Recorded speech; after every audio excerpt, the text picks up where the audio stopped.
안녕하세요. 성공예감 이대호입니다.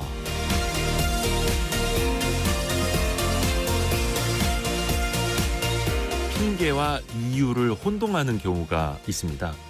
업무상 미팅 시간에 지각을 한 두 사람이 있다고 치죠. 한 사람은 비가 와서 길이 너무 막혔네요 라고 말하는 반면에 다른 한 사람은 비가 올 줄 알았으면 더 일찍 출발했어야 했는데 죄송합니다 라고 말을 합니다. 똑같이 지각을 했는데 한 사람은 핑계를, 다른 한 사람은 이유를 말하고 있죠. 핑계는 그 문제를 회피하려 할 때 튀어나오게 됩니다. 그리고 핑계는 우리를 제자리에 머물게 하고 심지어 후퇴시킬 수도 있습니다. 하지만 이유는 문제를 해결하려는 디딤돌이 되기도 합니다. 그 이유를 찾는 과정에서 자신을 돌아보고 성장하는 기회가 될 수도 있죠. 오늘 내가 무심코 내뱉은 말이 이유였는지 핑계였는지 곱씹어 봐야겠습니다. 성공예감 이대호입니다. 시작합니다.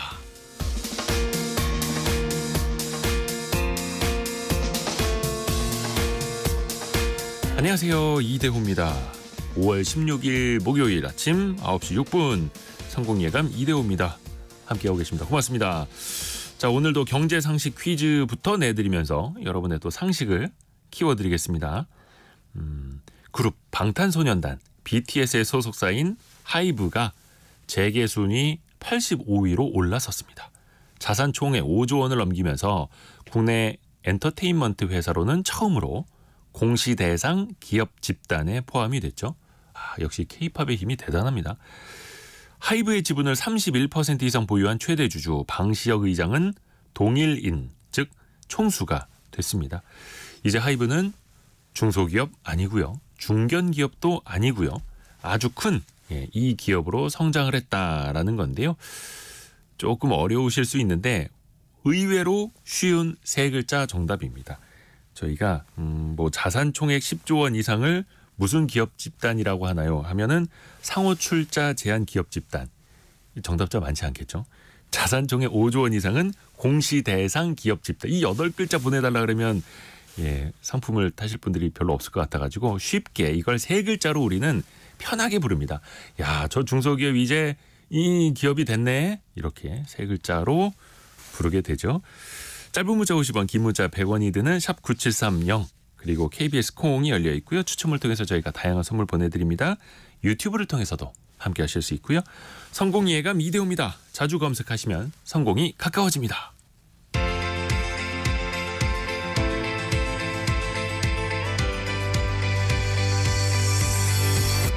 KBS 1라디오 성공예감 이대호입니다. 오늘의 경제 뉴스 머니투데이 방송 염현석 기자, 경제전파사 강예지 에디터 함께합니다. 안녕하세요. 안녕하세요. 자, 우선 염현석 기자는 어떤 소식 준비했나요? 네, 지난달 미국의 소비자 물가가 발표됐습니다. 3.4% 상승했는데요. 물가 상승폭은 줄었습니다. 이 부분 한번 자세히 알아보고요. 또 범죄도시 포가 개봉 22일 만에 관객 1,000만 명을 달성했습니다. 그런데 스크린 독과점 논란 등 여러 가지 이야기가 나오는데요. 어떤 내용인지 살펴보도록 하겠습니다. 네, 그리고 강예지 에디터는요. 네, 통계청이 속보성 경제지표와 포괄 소비지표를 개발한다는데요. 이게 무슨 의미인지 살펴보고요. 미국이 중국산 전기차에 예상보다 센 100% 관세를 매기기로 했습니다. 미중 관세 전쟁 상황까지 알아보겠습니다. 네, 자, 염현석 기자, 밤사이에 미국의 소비자 물가 지표가 발표가 됐습니다. 네, 미국의 4월 소비자 물가지수 그러니까 CPI가 지난해 대비 3.4% 오른 것으로 집계됐습니다. 미국 노동부가 현지 시간으로 15일 발표한 보고서를 보면요. 4월 CPI는 지난해 같은 달보다 3.4% 상승했는데요. 물가의 단기 변동 흐름을 반영하는 전월 대비 상승률은 0.3%를 기록했습니다. 지난 3월보다 상승률이 소폭 하락했는데요. 변동성이 큰 에너지 식품을 제외한 근원 CPI는요. 지난해 같은 달보다 3.6% 올랐습니다. 지난달 CPI 상승률은 시장 예측치에 이제 부합한 수치가 나왔습니다. 네. 이제 월스트리트 저널과 로이터 통신 등에 따르면요, 이코노미스트들이 4월 CPI가 전년 동월 대비 3.4% 오를 것으로 예측했는데요. 딱 그 숫자가 나온 겁니다. 시장의 반응이 뜨거웠죠. 시장의 반응이 생각보다 엄청 뜨거웠습니다. 네. 전날이죠. 현지 시간으로 전날입니다. 제롬 파월 연방준비제도 의장이 인플레이션의 둔화 속도가 예상보다 느리다라고 이제 얘기는 했습니다. 하지만 이런 또 말을 했습니다. 우리가 취할 다음 조처가 금리 인상은 아닐 것이다. 라고 이제 말한 겁니다. 그러니까 금리 인상할 가능성이 낮다라고 정확히는 이야기를 했는데요. 금리 동결을 사실상 시사한 발언을 한 겁니다. 이 때문에 4월 CPI가요. 지난달보다 다소 누그러지고 시장 예상치에 부합한 결과가 나오니까요. 시장 참가자들이 금리 동결은 확실하고 금리 인하도 되는 거 아니냐. 뭐 이런 심리적인 뭐 이런 기대감이 커진 것으로 이제 전망을 하고 있습니다. 이 때문에 간밤에 미국 증시 3대 지수가 일제히 사상 최고치로 마감을 했습니다. S&P 500 지수는요. 1.17% 상승했고 나스닥도 1.4%, 다우는 0.88% 상승 마감을 했습니다. 그 훈풍 이어받아서 우리 증시도 코스피 코스닥 나란히 1.3% 가까이 네. 또 상승을 하고 있고요. 네. 자, 국내로 눈을 돌려서 체감 경제 고통 지수가 발표가 됐습니다. 네, 좀 새로운 지수가 나와서 한번 가져와 봤는데요. 먼저 체감 경제 고통 지수라는 걸 설명해 드리겠습니다. 네. 이 지수는요. 미국 경제학자 오쿤이라는 사람이 경제 고통 지수라는 거를 만들었는데요. 이걸 한국경제인연합회, 그러니까 예전에 전국경제인연합회 정경련이 재구성해서 만든 수치입니다. 그러니까 체감 실업률과 체감 물가 상승률을 합해서 만든 건데요. 숫자가 높을수록 국민들의 경제적 어려움이 크다는 것을 의미를 합니다. 먼저 결과부터 말씀을 드리면요. 지난해 기준, 그러니까 2023년 기준에 15세에서 69세 기준 국민들의 체감 경제 고통 지수는 12.5로 집계됐습니다. 이게 코로나 시기 이전 수준과 비슷한 수치입니다. 그러니까 2018년, 19년 이때와 비슷한 수치입니다. 이게 코로나 때는 한 15에서 16 정도로 높아졌었거든요. 2022년에 정확하게 15.8까지 계속 높아졌는데요. 이거와 비교하면 3.3포인트 하락하며 호전됐다는 게 이제 한국경제인연합회의 설명입니다. 좀 나아졌다, 호전됐다, 개선됐다. 근데 이게 체감이 돼야 될 텐데요. 네, 저도 체감 경제 고통 지수인데 체감이 좀 이 수치대로 돼야 될 텐데. 저도 그게 문제라고 생각을 해서 조금 더 알아봤습니다. 이게 지수는 낮아졌는데 사실 코로나 때와 비교하면 제 개인적으로는 더 힘들어진 듯한 느낌이거든요. 그런 말씀들 주변에서도 많이 하세요. 네, 그래서 어떻게 이런 숫자가 나왔는지 한번 살펴봤습니다. 일단 이 지수가요. 체감 물가 상승률과 체감 실업률의 합산입니다. 이제 물가 상승률을 먼저 보면 우리가 2022년에 물가를 보면 6% 넘는 이런 고공행진을 했었습니다. 물가 상승률이요. 근데 지금은 그게 절반 수준인 3%대나 이제 2.2%대 후반까지 조금 하락했잖아요. 이 부분이 가장 크게 감소된 원인 중에 하나였습니다. 한마디로 기저효과 탓으로 이렇게 좀 줄어든 겁니다. 실업률도 좀 보면 2022년이 한 10% 정도 됐었습니다. 체감 실업률이요. 그런데 작년 2023년은 이게 9%입니다. 그러니까 체감 실업률은 1%포인트 낮아졌고 네. 물가 상승률은 3%포인트 정도 낮아진 거니까 딱 이 숫자 하면 16에서 12로 딱 줄어든 겁니다. 4%포인트. 그런데 이게 생각보다 숫자가 더 커진 게 물가의 기저효과가 너무 커서 이게 숫자로는 이제 굉장히 좀 호전된 경제 고통 지수가 나온 건데요. 사실 이게 코로나 때와 비교하면 코로나 때 2021년 체감 실업률이요 14%에 육박했었습니다. 근데 물가 상승률이 대신 2%대였죠. 그래서 16이 나온 거고요. 이렇기 때문에 아마 이게 숫자들 두 개를 합산을 하다 보니까 실제 느껴지는 것과는 많은 차이가 난 것 같습니다. 그렇죠. 이게 소비자 물가 지수라는 게 뉴스에서 나오는 거는 전년 동월 대비 상승률 네. 뭐 3%내 4%내 상승률이 나오지만 네. 우리 서민들은 이미 상승해 있는 그 물가 수준 계속 그 오르거든요. 높이에서 그렇죠. 떨어지질 않으니까. 네. 그러다 보니까 참 체감과 이런 뉴스들과 좀 괴리가 있을 수밖에 없고요. 강예지 에디터가 골라온 경제 뉴스 비슷하게 좀 통계에 관련된 네, 이야기인데 그렇습니다. 내년부터 경기 상황을 더 빠르게 알 수 있는 지표가 나온다고요? 네, 통계청이 기존 산업활동 동향 통계보다 한 달 네. 앞당긴 속보성 경제지표 개발 연구를 올해 안에 완료할 계획이라고 밝혔는데요. 네. 이 새로운 속보 지표가 나오게 되면 우리 경제 주체들이 생산, 소비, 투자 뭐 이런 경기 상황을 기존보다 한 달 앞당겨서 파악할 수 있습니다. 기존에 나온 산업활동 동향은 월말에 공개하는데요. 기업 실적 조사 자료를 집계하는데 상당한 시간이 걸려서 한 달이 지나서야 지표를 공개하는 겁니다. 예를 들어서 5월 한 달 경기 상황을 담은 산업활동 동향은 6월 말이 되어서야지 공표가 되는 거죠. 네. 이렇게 지표가 뒷북을 치다 보니까 기업을 비롯한 경제 주체들이 상황을 빠르게 파악하는데 한계가 있다라는 지적이 그간 좀 많이 나왔습니다. 속보성 경제 지표가 나오게 되면 기업과 가게가 각종 의사결정에 잘못 판단할 리스크를 덜고 또 정부는 정책의 적시성을 높일 수 있게 됩니다. 안 그래도 우리나라 그 통계 지표라든지 뭐 정부 2.0이라도 표현을 하고 데이터들 굉장히 잘 돼 있고 빨리 나오는 걸로도 유명한데 네. 야, 거기에다가 더 속보성 경제 지표도 개발을 하겠다. 그리고 그 민간 소비를 확인하는 지표도 사실은 조금 반쪽짜리 아니냐라는 지적도 있었는데요. 이것도 더 좀 나아진다고요? 네, 개선되는 건데요. 기존 산업활동 동향은 재화 소비만 집계됐었는데 이제는 여기에다가 서비스 소비까지 포괄적으로 나오게 됩니다. 산업활동 동향이 그동안에 재화 소비만 반영한 탓에 그동안 GDP, 그러니까 국내 총생산 성장률 통계와는 차이가 좀 났었거든요. GDP 통계에는 재화, 서비스, 그리고 내국인의 해외 소비까지 포함되기 때문입니다. 예를 들어서 올해 1분기 GDP 통계에서 민간 소비는 직전 분기보다 0.8% 증가했었거든요. 근데 통계청이 낸 산업활동 동향은 0.2% 오히려 줄어든 것으로 나타나서 반대 흐름을 보였었습니다. 서비스 소비가 GDP 통계에서 차지하는 비중은 50에서 60%고요. 고령화 시대에서 이 의료나 보건을 비롯한 서비스 소비가 점차 더 늘어날 것으로 전망되고 또 이 때문에 통계청이 지표를 손질하는 거죠. 통계청은 속보 지표와 포괄 소비 지표가 개발되면 정부 정책이나 민간 경제 주체들의 의사결정에 좀 더 도움이 될 것으로 기대하고 있습니다. 네. 자, 그리고 염현석 기자가 준비한 소식. 네. 범죄도시 영화 보셨어요? 이번에 최신편? 저는 4편 중에 한 편도 보지 않았습니다. 근데 소식을 이걸 준비한 거예요 지금? 제가 사실 좀 피를 잘 못 봐서 네. 이런 거 잘 못 봅니다. 험악한 거 잘 못 네. 보시는구나. 자, 보기가 범죄도시 다릅니다.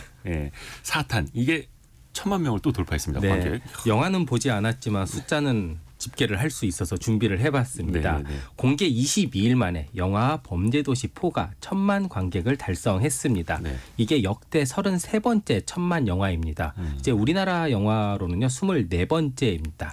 이제 올해로만 이게 좀 기간을 한정해서 보면요, 올해 1,000만 명 이상 본 작품을 보면 파묘 있었죠. 이후에 2번째입니다. 네. 그리고 이게 또 영화 산업이 바뀐 게 된 게 이제 코로나 때잖아요. 그래서 코로나 이후로 범위를 넓혀보면요, 1,000만 영화가 총 범죄도시 2, 아바트 2, 범죄도시 3, 서울의 봄, 파묘 이렇게 5개가 있었고요.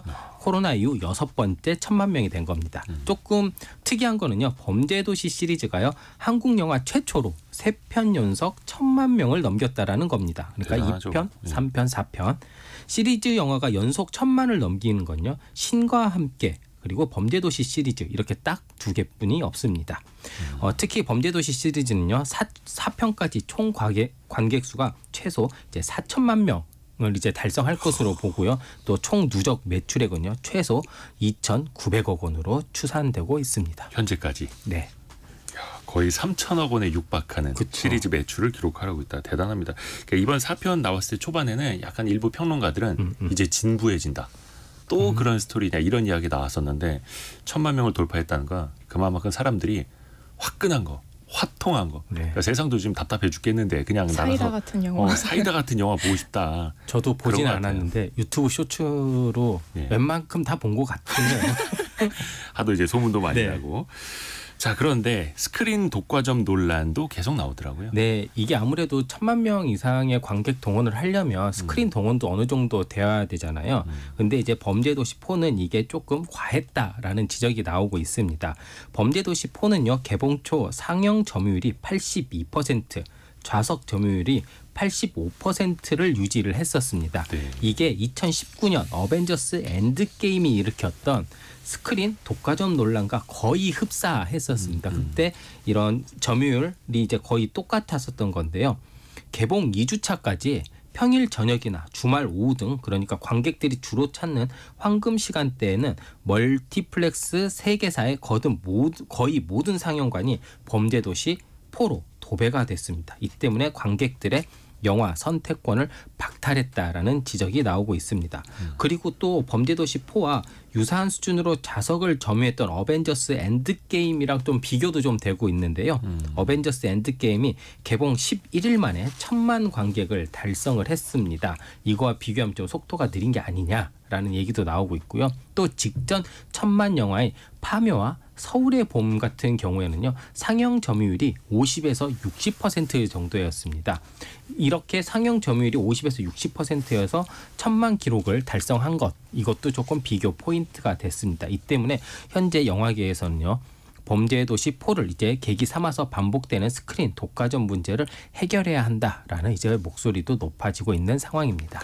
스크린 10개 중에 8개에 범죄도시 4가 네. 걸렸다 이런 건데 근데 이게 또 따져볼 게 맞습니다. 시장 지배력을 남용한 거냐 과연 누가 이걸 강제한 거냐 맞아요. 그러면 이제 공정 경쟁이 아닌 거고 다만 이게 결국은 관객들이 선택을 한 거다. 그래서 영화관들도 관객들이 많이 찾아오기 때문에 상영관을 늘린 거다. 그만큼 상영관을 늘려놨는데 관객들이 안 오면 또 영화관에 손해가 되는 거잖아요. 그렇죠. 이것도 자율적인 판단이 돼 있어서 양쪽의 좀 주장이 엇갈리는 거죠. 여러분도 각자 한번 생각해 보시면 좋을 것 같고요. 강예지 에디터가 두 번째로 준비한 소식. 그 미국이 여러 가지로 이제 중국을 규제하고 있는데 무역 장벽 여러 개 또 높이고 있고 그 중에 이제 전기차에 대한 카드도 나왔어요. 네, 아주 지금 센 카드가 나왔는데요. 가장 큰 타격을 받은 분야가 말씀하신 것처럼 전기차입니다. 올해 기존 25%였던 관세를 4배 올려서 100%로 적용하겠다라고 발표했는데요. 백악관은 관세 100%로 미국 제조업을 보호하겠다는 메시지를 명확히 전달했습니다. 백악관은 중국이 강제기술 이전, 지식재산 절취 등 불공정 관행으로 전 세계 핵심 물품의 70-80%, 많게는 90%까지 통제하고 있다라면서 바이든 대통령이 중국산 수입품에 180억 달러, 우리 돈으로는 25조 원 가까운 관세를 인상하도록 지시했다고 밝혔습니다. 네. 고관세 적용 대상의 전기차뿐만 아니라 전기차용 배터리, 태양전지, 반도체 등 첨단 공급망 관련 품목들이 포함됩니다. 전기차 핵심 부품인 리튬이온 배터리 관세는 7.5에서 25%로 인상되는데요. 현재 세계 배터리 시장 점유율 1, 2위가 중국의 CATL, 닝더스다이라는 회사와 비아디이고요. 배터리 생산 상위 10개사 중에서 6개가 중국 기업인데 타격이 불가피해 보입니다. 배터리 완성품은 물론 또 배터리 부품 관세까지도 7.5에서 25%로 흑연을 비롯한 배터리 재료 광물에 대해서는 2026년부터 25% 관세를 적용하기로 했습니다. 이외에도 주사기와 바늘, 마스크, 수술용 장갑과 같은 의료용품 관세도 25에서 50%까지 인상됩니다. 대단합니다. 관세를 100%로 올리겠다. 네. 3천만 원짜리 전기차를 6천만 원에 팔아라 막 이런 네. 의미인데요. 중국에서의 반응은 나왔나요? 네, 중국은 즉각 반발하면서 정당한 권익을 보호하기 위해 모든 조치를 취하겠다라고 밝혔습니다. 중국 속담에 관리는 방화를 할 수 있지만 백성은 등불도 못 켠다 이런 속담이 있다고 해요. 네. 그러니까 쉽게 표현하자면 내로남불 아니냐 이렇게 꼬집은 건데요. 중국 외교부 대변인은 미국이 과잉 생산 능력을 명분으로 다른 나라의 첨단 산업을 억압하고 또 공정한 경쟁을 핑계로 보호주의를 추구하는 것은 시장 경쟁 원칙과 국제 경제 및 무역 규칙을 유린하는 노골적인 횡포다라고 강하게 반발했습니다. 자, 그런 가운데 중국 전기차 회사 가장 큰 데죠. BYD가 신차를 발표했습니다. 그것도 미국에서 아주 가까운 곳에서요. 네. 알고 했던 것 같지는 않은데요. 비아디가 미국과 인접한 나라인 멕시코에서 회사의 첫 전기 픽업 트럭인 샤크를 공개했습니다. 공교롭게도 미국 정부가 중국산 전기차 관세 100%로 대폭 인상하겠다라고 발표하고서 몇 시간 지나선데요. 비아디가 중국 이외 지역에서 신차를 출시한 건 이번이 처음인데 현재로서는 멕시코에서만 샤크를 판매할 계획이다라고 밝혔습니다. 특히 앞서 캐서린 타이 미국 무역대표부 대표가 멕시코에서 생산한 중국산 전기차에 대해서도 별도 조치하겠다 이렇게 시사를 했었는데요. 비아디가 올해 안에 멕시코 공장 부지를 확정하고 또 2, 3년 안에 생산하기로 했기 때문에 일단 인건비가 저렴하고 또 미국, 멕시코, 캐나다 자유무역 협정 혜택을 받을 수 있는 국가이기 때문에 좀 더 관심이 높아졌습니다. 그러면서 비아디가 과연 미국에 대한 이런 반응에다가 관심을 어떻게 표할 것인가 이런 부분에 대해서 조금 궁금해했었는데요. 외신 보도에 따르면 스텔라리 비아디 미주 지역 CEO는 현재 미국 시장에 진출할 계획이 없다. 이번 미국 발표가 전혀 영향을 미치지 않는다라고 선을 그었습니다. 근데 사실 중국 기업들이 멕시코에다가 공장을 지었다라는 것 자체가 뭐 중남미뿐만이 아니라 북미 지역도 염두에 두고 투자를 하는 거기 때문에 이거는 시간의 문제일 것 같고, 사실 이제 멕시코하고는 미국은 무역을 많이 하기 때문에 멕시코 산에 대해서도 다 규제하긴 힘들지만, 그러면 또 세세하게 부품 하나하나에 따라서 또 무역 장벽을 또 세울 수도 있고요. 이 패권 전쟁이 아주 디테일하게 들어가고 있습니다. 우리 기업들은 또 어떤 영향을 받을까요? 네, 항상 이렇게 얘기가 나오면은 고래 싸움에 새우등 터지는 거 아니냐 이런 우려가 나오는데요. 미국이 중국산 제품에 높은 관세를 부과한다는 건 결국 중국의 시장 진입을 막겠다는 겁니다. 그렇죠. 결과적으로 우리 제품 수출이 늘어날 수 있어서 단기적으로는 우리 기업의 반사 이익을 좀 기대해 볼 수도 있는데요. 한편으로는 미국 시장에서 현대차와 기아차가 중국 업체와 직접 경쟁하지는 않기 때문에 당장 직접적인 영향은 없을 것으로도 보입니다. 하지만 이것이 단기적인 이익에 그칠 수 있고 또 이번 관세 인상이 복잡한 글로벌 공급망을 뒤흔들 수 있다라는 점, 그리고 또 중국도 보복에 나설 수 있다, 이런 점이 불확실성으로 남아 있습니다. 일각에서는 바이든 행정부의 이번 조치가 상징적인 것에 불과하다라고 분석했는데요. 이미 기존의 고율 관세로 미국 시장에서 중국산 제품 영향력이 약해졌기 때문입니다. 즉 실효성을 기대한 조치라기보다는 대선 약 170일을 앞두고 선거형 정책이라고 이렇게 해석을 하는 건데요. 참고로 이 바이든 대통령이 이렇게 그 관세 전쟁을 시작하게 된 근거가 무역법 301조거든요. 슈퍼 무역법 301조라고 불리는데요. 불공정 무역 관행이 있으면 대통령이 단독으로 제재할 수 있다, 이런 근거 조항을 담고 있습니다. 다 잘 아시다시피 트럼프 행정부 당시에 이 조항을 근거로 관세를 부과를 했었죠. 이번에 바이든 대통령이 라이벌인 트럼프 대통령보다도 더 세게 때렸다, 이렇게 비교되기도 하는 이유이기도 합니다. 미중 무역 전쟁에 또다시 불이 붙은 분위기인데 일단 우리 정부는 아직 공식 반응을 내지는 않았고요.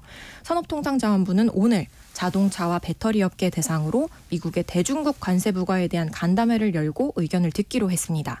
우리 기업에 미칠 구체적인 영향은 미국 정부의 최종안이 나와야 알 수 있을 것 같습니다. 경제전파사 강예지 에디터, 그리고 머니투데이 방송의 염현석 기자였습니다. 고맙습니다. 감사합니다.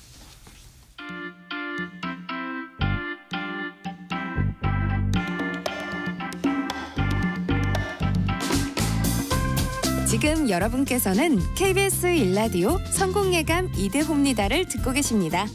참여해주신 여러분께는 추첨을 통해 아름다운 식탁 창조 주비푸드에서 자연에서 갈아 만든 생와사비를, 쉽고 빠른 판촉물 제작 시너지 기프트에서 진동 클렌저 마사지기를, 그리고 성공예감에서 준비한 커피 쿠폰을 보내드립니다. 당첨자는 성공예감 이대호입니다 홈페이지에서 확인하세요. 경제상식 퀴즈 한 번 더 내드리겠습니다. 2484님이 정답을 보내주셨는데 1등으로 보냈죠? 라고 써주셨는데 찾아보니까 240등 하셨더라고요. 자, 한 번 더 내드릴게요. 매년 공정위가 발표하는 이 소식입니다. 자산 총액이 5조 원 이상이면 이 기업으로 지정이 됩니다. 정확한 용어는요, 자산 총액 5조 원 이상이면 공시 대상 기업 집단입니다. 공시 또 신고 의무와 함께 총수 일가의 사익 편취 규제가 적용이 되고요. 또 자산 총액이 10조 원 이상이면 상호 출자 제한 기업 집단이 됩니다. 공시 의무 외에도 상호 출자 금지, 순환 출자 금지 등 추가적인 규제도 받게 되죠. 자, 그런데 이거를 쉽게 세 글자로 우리는 줄여서 부르게 되죠. 하이브 방시혁 의장 같은 경우에는 이제 어엿한 이 기업의 동일인, 즉 총수가 되기도 했고요. 다만 이번에도 쿠팡의 김범석 창업자 같은 경우에는 국적이 미국이어서, 외국이어서 동일인으로 지정이 되질 않았습니다. 자, 이렇게 큰 기업들을 뭐라고 부를까요? 힌트 드리자면 중소기업 아니고요. 중견기업도 아니고 큰 기업이라는 뜻 세 글자를 보내주시면 되고요. 5908님이 우리 딸이 방탄소년단 팬이어서 돈을 엄청 썼습니다. 등골이 휩니다. 하이브가 대기업 되는데 우리 딸도 많이 일조했네요. 네, 그렇군요. 예, 숨은 공신이셨군요. 방주영님은 하이브 산하 레이블 빌리프랩의 소속 그룹 엔하이픈의 할미팬 엔진입니다라고. 이야, 할미팬이시라고. 야, 방주영님도 하이브가 이렇게 큰 기업이 되는데 일조하셨군요. 네. 그리고 0341님은 갑자기 지칠 것 같아요 유유라고 하면서 예, 정답 보내주셨는데 왜 지칠 것 같으시지? 선물을 못 받으셔서 그런가? 네. 이게 지치지 말아야 된다라는 말은 없습니다. 예, 지치면 잠깐 쉬어가셔도 되고요. 어떤 의미인지는 모르겠습니다만 응원하겠습니다. 또 여러분이 생각하시는 정답 많이 보내주세요. 짧은 문자 50원, 긴 문자 100원이 되는 샵 9730 혹은 KBS 콩도 열려 있습니다.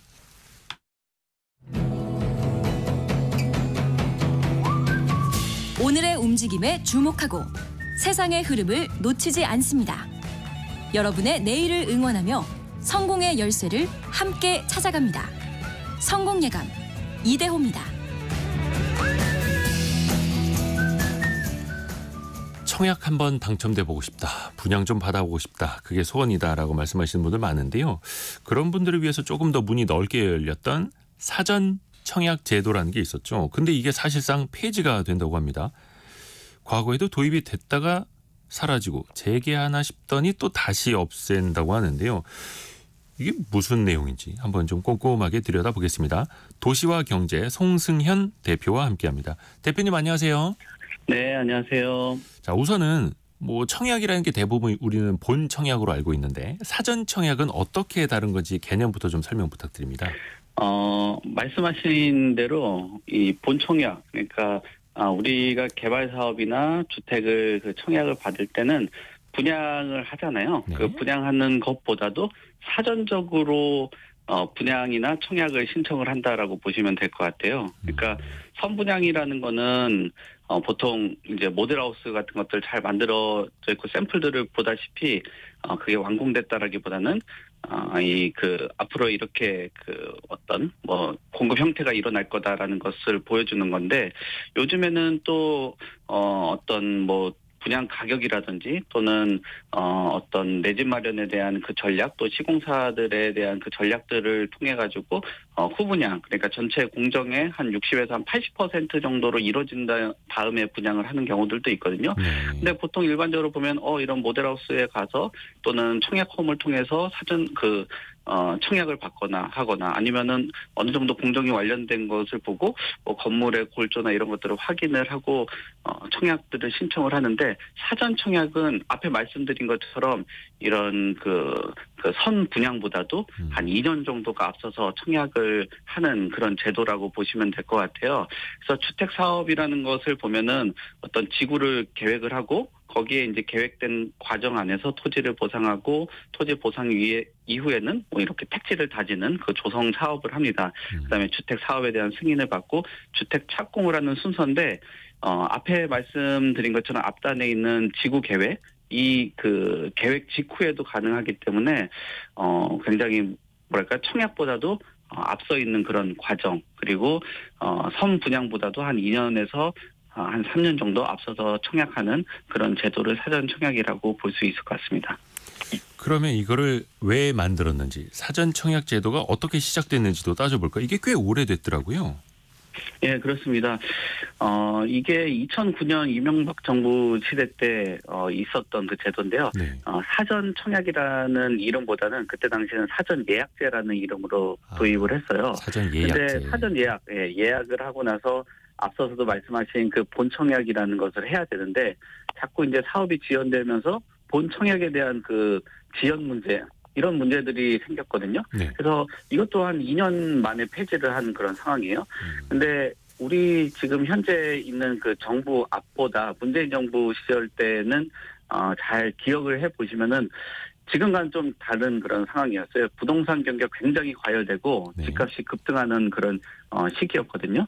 그래서 3기 신도시라는 신도시, 1, 2기 신도시 외에 주택 공급을 할 수 있는 택지를 마련한 3기 신도시를 공급을 해서 집값 상승도 집값 상승을 좀 막고 네. 또 서민이라든지 실수요자들이 내 집 마련을 할 수 있기 위해서 재도입을 했던 거거든요. 그래서 사전 청약을 보면은 공공부문에서도 약 한 4만 호 정도로 공급을 했고요. 또 윤석열 정부 안에서도 공공주택 뉴홈이라는 그 이름으로 사전 청약으로 공급을 했습니다.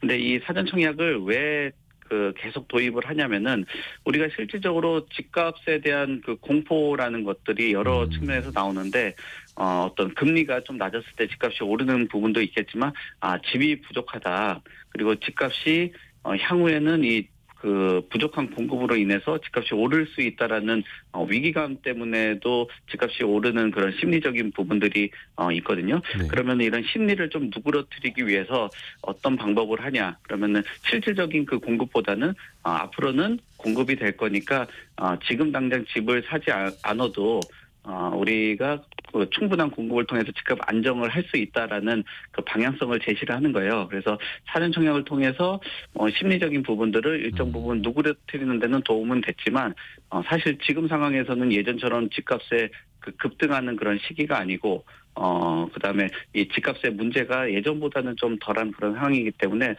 많은 수요자 안에서도 이 사전 청약에 대해서 과연 지금 효과를 보고 있는지 그리고 내 집 마련을 위해서 기다렸던 분들이 정말 그 사전 청약을 통해서 안정적으로 내 집 마련을 했는지에 대한 의문들이 계속 나오고 있고 그런 문제점들이 지적이 되면서 이 사전 청약에 대해서 폐지 이런 그 수순으로 들어가는 것으로 보여집니다. 그러니까 실효성도 별로 없었고 그러니까 이제 사람들이 집을 좀 빨리 사려는 마음에 부동산 시장이 꿈틀꿈틀대니까 사전 청약이라는 걸로 수요를 좀 분산시키려고 했었던 건데 가장 가까이에는 이게 3기 신도시에도 적용이 됐던 거잖아요. 네. 그것도 그럼 같이 없어지는 거죠. 그렇죠. 지금 이 3기 신도시에 대한 그 물량들이 상당 부분 많이 있는 그런 상황이거든요. 네. 근데 지금 미뤄진 그런 사업들이라든지 이런 물량들이 계속 늘어나게 된다라면 계속 이 집을 기다리면서 전세 수요는 크게 증가를 하게 되는 거고요. 그리고 그 전세 수요들이 계속적으로 누적이 되면서 전세 가격에 대한 불안 요인들도 있겠죠.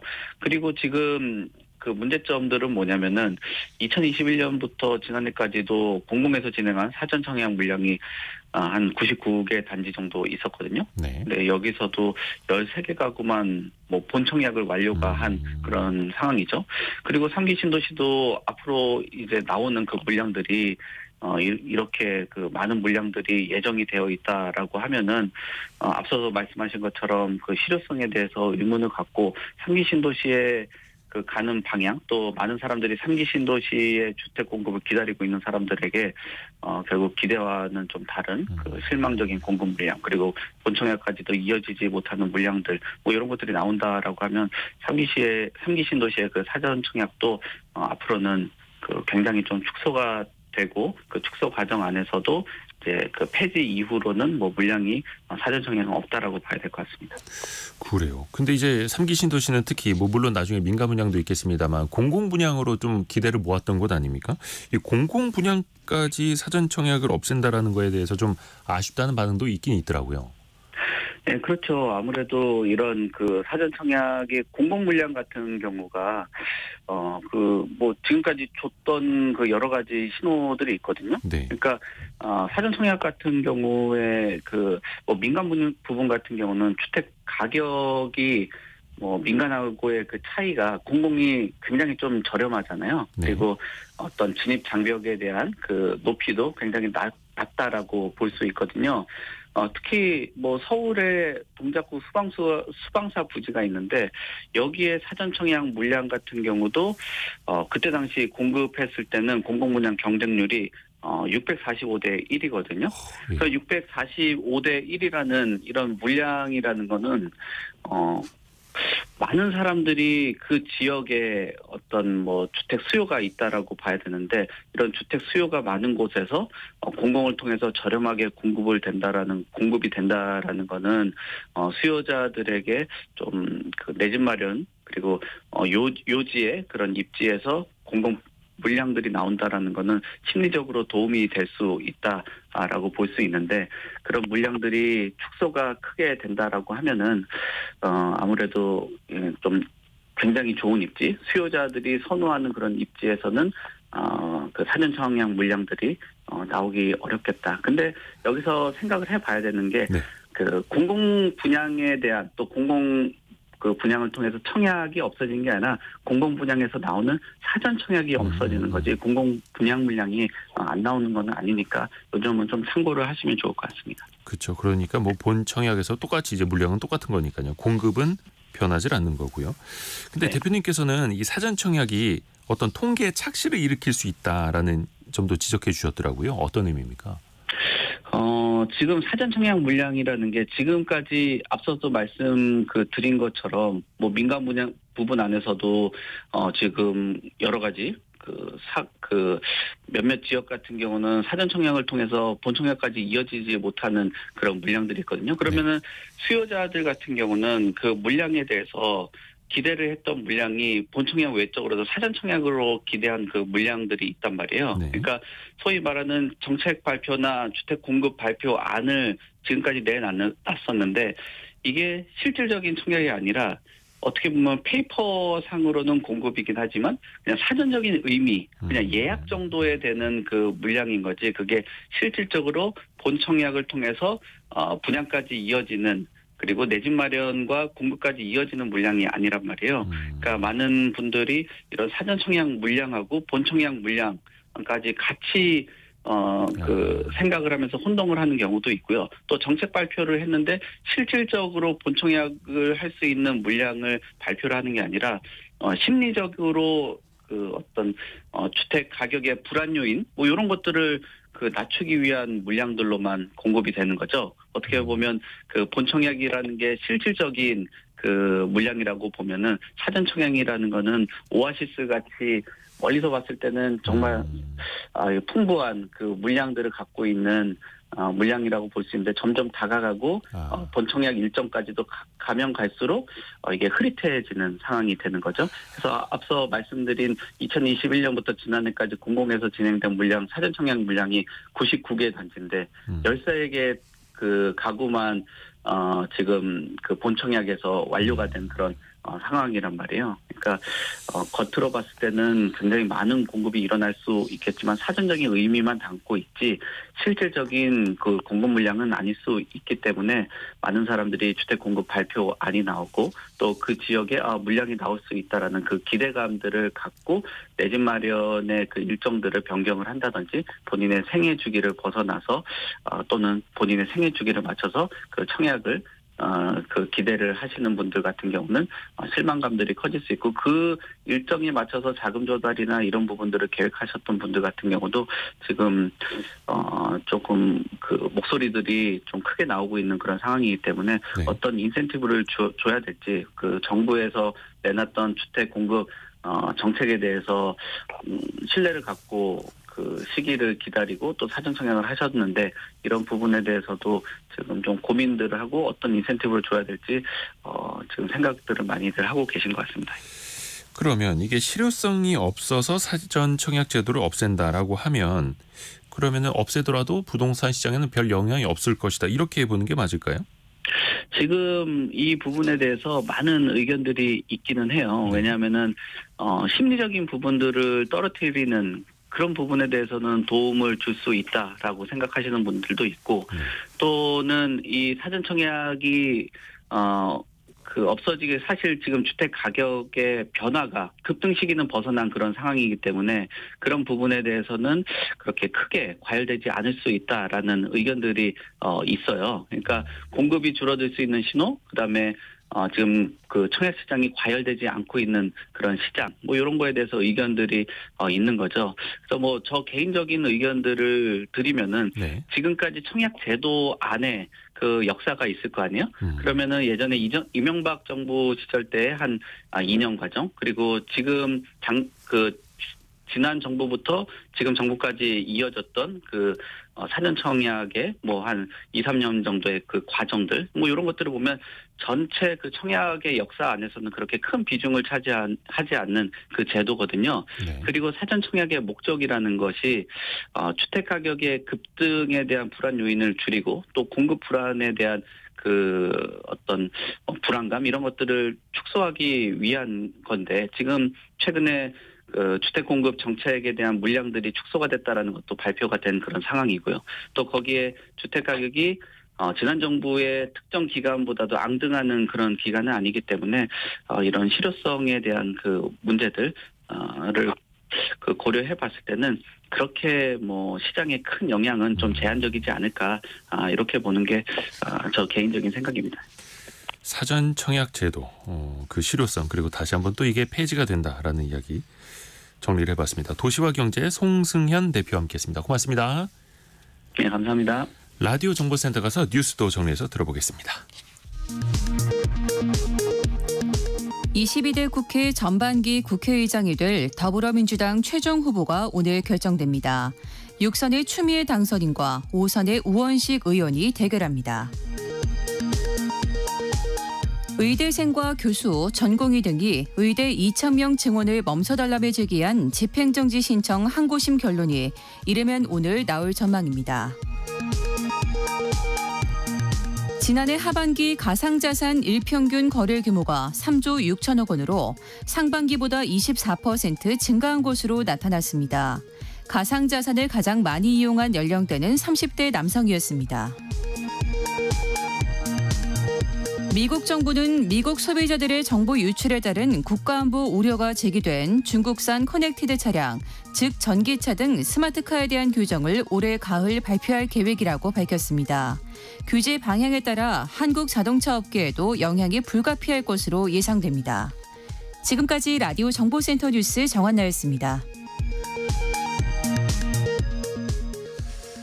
분명히 거래처 사람이어서 좀 훈훈한 분위기를 만들어야 하는데 그리고 또 어떤 친구랑 같이 걸어가는데 아직은 좀 친하지 않을 때 어떻게 말을 꺼내야 될지 어떻게 대화를 이어나가야 할지 서먹했던 경험 없으십니까?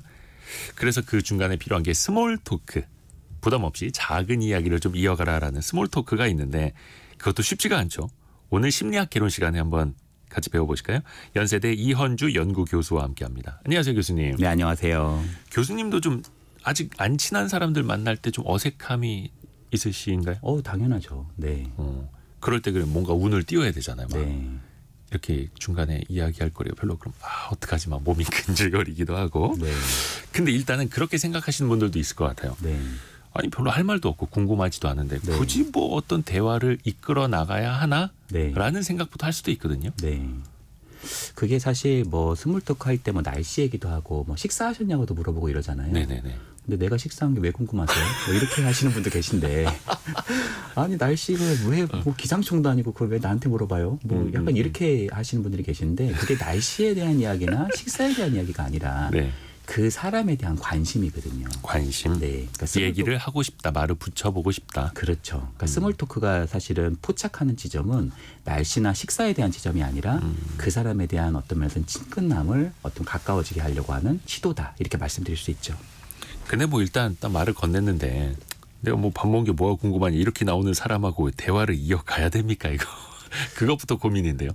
약간은 이제 네. 꼬인 거죠. 생각 꼬인 자체가. 예, 약간은 제가 밥 먹은 게 왜 궁금하세요? 그럼 뭐 지금까지 밥 안 먹겠어요? 뭐 이런 식으로 하시면 이게 굉장히 사실 대화를 이어나기가 쉽지 않을 수 있죠. 거의 그런 사람이지 거의 뭐 소시오패스 아닙니까? 뭐 그런 것도 있을 수 있지만 사실 많은 경우에는 네. 굉장히 스트레스에 노출되어 있는 경우들이 있어요. 그러니까 내가 지금까지 일을 너무 많이 하고 있는데 네. 옆에 있는 김 대리는 일을 좀 적게 하는 거야 자기가 볼 때는. 근데 뭐 박 대리님 우리 식사하러 가시죠? 그러면 저 일하는 거 안 보이세요? 약간 이렇게 가시는 게 짜증나요. 내가 너무 스트레스가 많아서 그런 경우들도 있어요. 가스가 폭발하는 거네요. 네, 꽉 차 있다가. 네.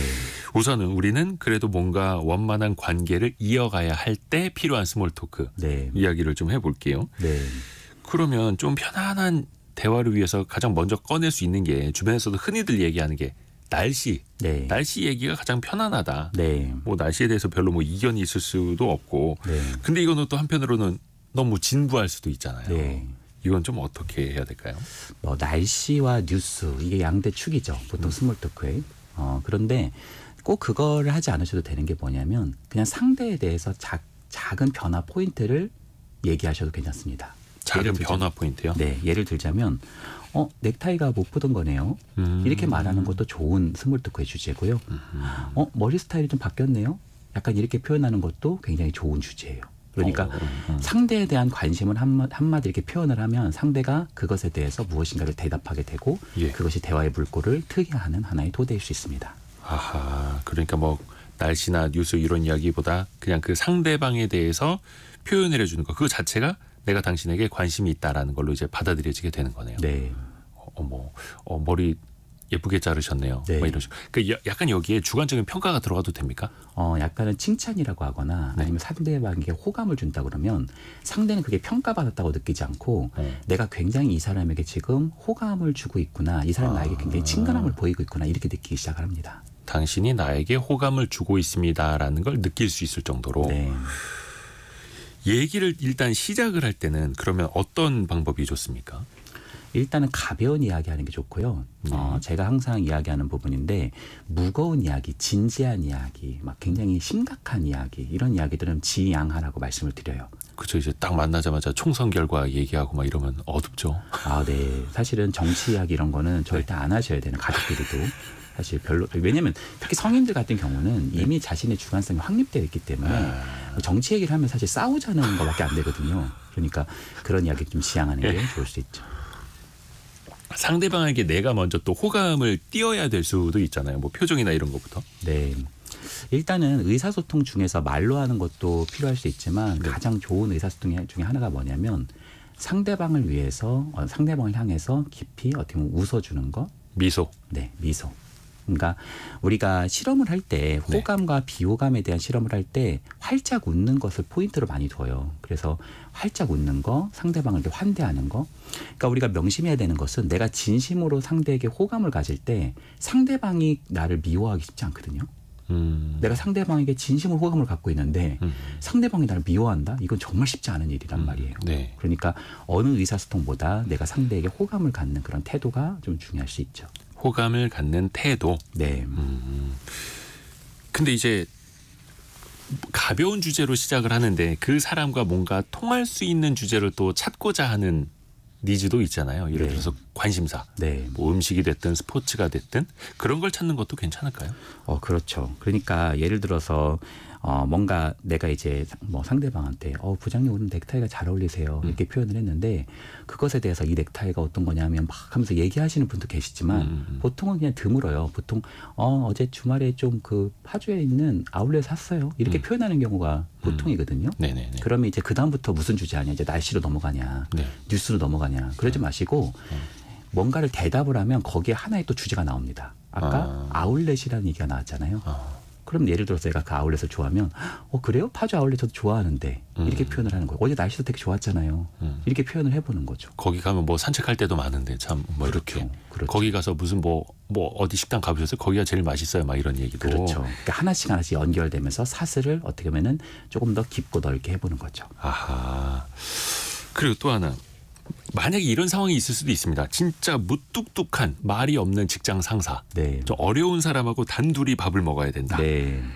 야, 이 상황. 여러분은 어떻게 풀어나갈지 같이 한번 상상을 해보세요. 네. 이럴 때 어떻게 하면 좋습니까? 일단은 내가 만약에 그 상사와 친해지려고 하신다면 되도록 단둘이 먹는 거잖아요. 네네네. 그러면 일 이야기는 하지 않는 게 좋습니다. 일 얘기는 하지 마라. 네. 부장님 어저께 상무님하고 말씀 들으실 때 표정이 좀 안 좋으시던데요. 막 이런 얘기 하지 마라. 그거는 이제 그분에 대한 사적 얘기니까 그거보다도 우리들이 하는 일 이야기도 별로 좋지 않고 또 아까 그 사모님하고 했던 이야기는 너무 센 이야기잖아요. 그런 것도 사모님, 좀 그거보다는 이런 게 좀 좋을 수 있어요. 상대방이 보통은 내가 직장 상사라고 하면 상대방이 뭐한테 관심이 있고 어떤 거를 좋아하는지 내가 대략 알고 있단 말이에요. 네. 예를 들어서 부장님 테니스 하셔서 그런지 팔뚝이 장난 아니시네요. 약간 이런 포인트라고 가만히 있으셔도 괜찮습니다. 그러니까 상대방이 좋아하는 여가 활동이나 취미나 그런 얘기를 한마디 언급을 해주시고 거기에 대해서 들어보는 연습.